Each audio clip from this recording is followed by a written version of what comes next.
राजा कसा असावा? रयतेच्या हिताचं रक्षण करणारा, रयतेची सुरक्षा करणारा, रयतेच्या विकासाला बळ देणारा माझा राजा शिवछत्रपती असाच होता. कर्तव्यदक्ष, लोककल्याणकारी जाणता राजा छत्रपती शिवाजी महाराज यांनी स्वराज्याची स्थापना करताना केवळ एक राज्य उभा करण्याचं स्वप्न पाहिलं नाही, तर इथला प्रत्येक घटक कसा समृद्ध होईल याचं स्वप्न त्यांनी पाहिलं होतं. शेतकऱ्याच्या हिताला राजांनी प्राधान्य दिलं, तसेच इथल्या व्यापाऱ्यांनाही कसं संरक्षण देता येईल याचा विचार त्यांनी केला होता. यातूनच छत्रपती शिवाजी महाराजांनी स्वराज्यातील व्यापाऱ्यांना संरक्षण देण्यासाठी जगात पहिल्यांदा अतिरिक्त कराची म्हणजेच आजची चर्चा सुरू आहे त्या टेरिफची संकल्पना मांडली आणि स्वराज्यातील मिठाच्या व्यापाऱ्यांना पोर्तुगीज व्यापाऱ्यांपासून संरक्षण दिला. कसा होता हा कर आणि तो लागू करण्यामागची शिवरायांची काय अर्थनीती होती, हेच आज आपण या व्हिडिओतून जाणून घेणार आहोत. नमस्कार, मी अक्षता. आपण पाहत आहात मुंबई आउटलुक. स्वराज्यातील कोकणात मिठाचा व्यवसाय हा प्रमुख व्यवसाय होता. शिवाय स्वराज्याच्या अर्थकारणात मिठाला महत्त्व होतं. कुलाबा, ठाण्यापासून ते खाली रत्नागिरीपर्यंत मिठागरे होती. पेन, पनवेल, रेवदंडा, नागोठणे, ठाणे ही 17व्या शतकात महत्वाची मिठाग्र होती. मिठाच्या वाहतुकीसाठी शिवरायांनी खास गलबते म्हणजेच जहाज तयार केली होती.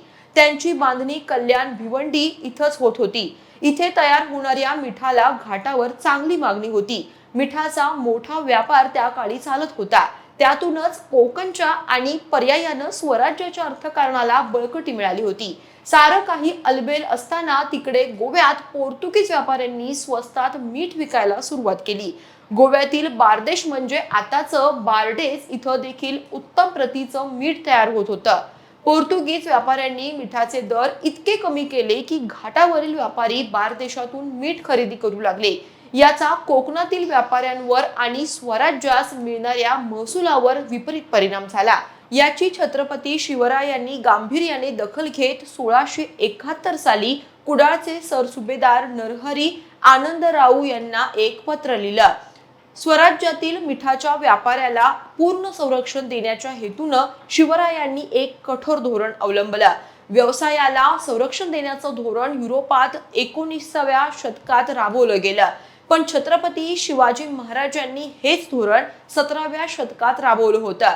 हे धोरण म्हणजे आज सारं जग ज्याची चर्चा करत आहे ते टेरिफचं धोरण. स्वराज्यातील मिठाला संरक्षण मिळावं आणि त्याचे दर चांगले राहावेत यासाठी महाराजांनी गोव्यातून स्वराज्यात आयात होणाऱ्या मिठावर प्रति मन 12 रुपये असा अतिरिक्त कर लावला.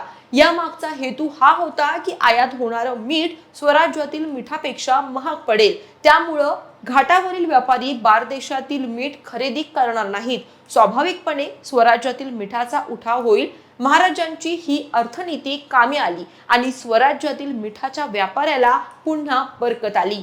पुढे 19व्या शतकात युरोपात शिवरायांची ही नीती जर्मनीनं वापरली.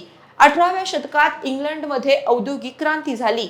इंग्लंडने उत्पादन वाढवण्यासाठी आयात निर्यातीवरील कर पूर्णपणे माफ केले, म्हणजे थोडक्यात खुली अर्थव्यवस्था स्वीकारली. याचा परिणाम असा झाला की इंग्लंडमधील उद्योगांना स्वस्तात कच्चा माल मिळू लागला आणि त्यांच्या स्वस्तातील उत्पादनांना शेजारील देशांमध्ये चांगली बाजारपेठ मिळाली. याचा परिणाम असा झाला की युरोपातील औद्योगिकदृष्ट्या प्रगती करू पाहणाऱ्या देशांना मोठा फटका बसला. विशेषतः जर्मनीतील उद्योगांना याचा मोठा फटका बसला होता. इंग्लंडच्या या खुल्या धोरणाला जर्मनीतील अर्थतज्ञ फ्रेडरिक लिस्ट यानं जोरदार विरोध केला आणि टेरिफची संकल्पना मांडली. तत्कालीन जर्मन सरकारनं हे धोरण स्वीकारलं आणि जर्मनीतील उद्योग भरभराटीला आले. आजही जर्मनी औद्योगिक क्षेत्रात जगातील अग्रगण्य देशांपैकी एक आहे. छत्रपती शिवरायांनी ज्या हेतूनं टेरिफ लावला तो ट्रम्प यांचा हेतू नव्हता. म्हणून आज अमेरिका आपल्याच धोरणाच्या चक्रव्यूहात अडकल्याचं दिसतं. शिवाजी महाराजांची अर्थनीती देखील किती ठोस होती हे देखील यातून दिसून येतं.